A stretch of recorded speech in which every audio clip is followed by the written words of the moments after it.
nonprofit and Hey for-profit everybody, it's your tips. girl Lady E checking in. I have a few things that I want to talk about. So y'all know that I talk all things nonprofits, for-profits, individuals, things that you could do, that you need to do, should do, think about doing, that may be beneficial for your business, for your life, for the health of your organization.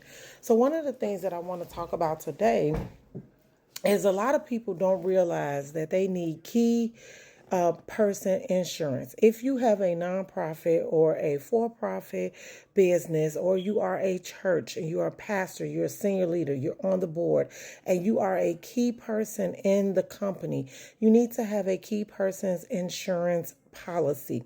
Why do you need this, Lady E? A key person insurance policy says that in the event that anything happens to a key member, a pastor, the pastor's wife, the executive board, the assistant pastor, the elder, the deacon, the prophet, if anything happens to a key person, an executive director, a assistant director, a executive administrative assistant, if anything happens to these key people and they pass away, not only do you have to think about their family and making sure that they have their last paycheck, and making sure that you get them their W-2 so that they can file their final tax return. So there's so many other things besides that.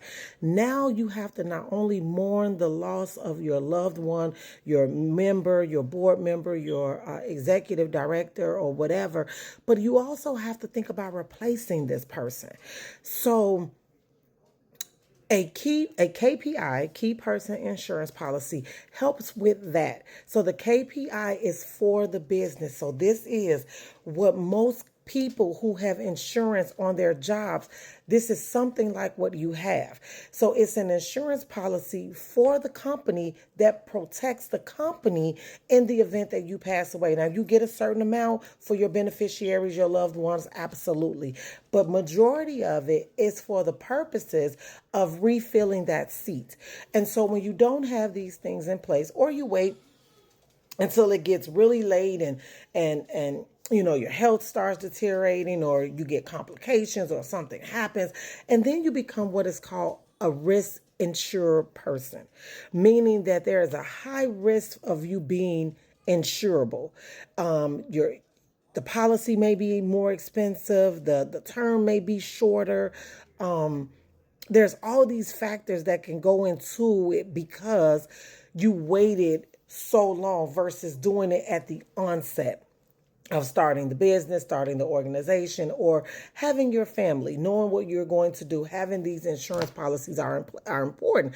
It's the same thing when you buy a home. When you buy a home, you need to have homeowners insurance. In that homeowners insurance policy, some of them, if you read your policy, you may have a life insurance clause in there that will protect for the cost of a small amount of the cost of the home. It may not even cover the entire home. So this is why I believe people should have a home mortgage protection insurance, because in the event that something happens to you, this decreasing term insurance policy should cover the cost of the home. And as you pay down your mortgage, the amount of the face value decreases. Your payments should decrease. And then when the home is paid off, you no longer have that policy, because why? You no longer need it. That's the difference with a decreasing term insurance property policy for property, a building, your church building, your home church, your warehouse. You should have a decreasing term policy for those purposes.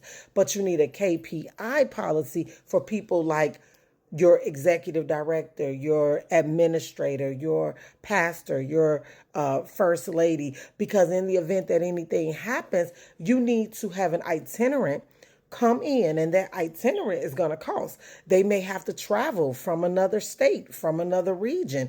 They may have to give notice to the ministry that they're already at, that they're coming there. So you have to pay their moving expenses, right? So then you have to pay for flights. You have to pay for the moving truck, for the movers. You have to pay for their now lodging, their home. All of that is expensive, and it's a burden on the ministry when you don't have these things in place. So these are the things that I teach my churches and nonprofits and my business leaders, because it is important that we think beyond. I need to just get this business up. I want to start a business. I'm an entrepreneur. I'm an executive director. I want to open this nonprofit. I want to start this church. I got all these bells and whistles happening, but I don't have my fundamentals in place. My foundation is shaky, and so the Bible declares that if the foundation is not laid properly, then the laborers labor in vain, and so all your building is in vain, because when life happens, there is no foundation. The storms and the rains come, and the foundation is not stable. It's not founded properly, and so everything falls apart. And so you don't want the bottom to come out and you're like, oh my gosh, I wish somebody would have told me. I am here to help you. These things are important. And I talk to so many church pastors, leaders who don't know anything about this. They don't have cybersecurity insurance, yet they're collecting tithes and offerings online. Their people are filling out contact information with their personal protective information, and they don't have protection. They don't have general liability insurance. Well, they may have general liability insurance for the building, but they don't have the proper insurances for their ministry. They got a bookstore, they got an outreach, they got all these things, but it's not insured, and you got children in there, you got all these things going on, but we don't know. You only know what you know, and what you don't know, you don't know.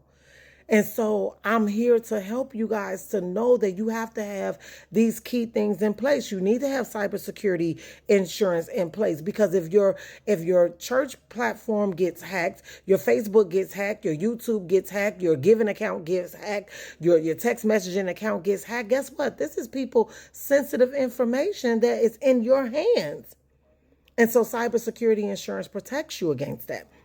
Having KPI insurance on the key people in your ministry protects against anything happening, and you need to have an itinerant come in, be it a pastor or be it an executive director or someone on the board says, now we have to vote somebody else in. We have to go and research. We have to pull resumes. We have to interview. That stuff is timely, it's costly. And at the end of the day, your business, your ministry, your nonprofit, it still has to function. It still has to run. But if the board is trying to get everybody replaced or trying to find somebody, and we're spending time researching and still mourning, ooh, that's a lot. But if you have these things in place and you have a structure, you have an outline that is in place that says, this is what happens in this case, and here's the policy number attached to this situation, and here's the person that is attached to this situation. If you have these things in place, it makes it easier. Having the decrease in term policy on the building that you all are in, so that if anything needs to happen, the roof mess up, you got a policy in place. You should have an extended warranty thing in place as well to cover any expenses, plumbing, electricity, the grounds, the roof. All of these things are essential, and we only think about it when calamity strikes. I want us to be forward thinkers, where we think about it way beforehand, and we have policies and procedures and a roadmap in place that all we have to do is go pull this out and say X, Y, Z. This is what we do, implement that. This is who you call, and not a 1-800 number, a literal person that you could pick up the phone. Hey, Lady E, da happened. I need to know if this is covered. If this is covered, what do we do in this situation? The church's van broke down. Is this covered? Can we get a replacement vehicle? Yep.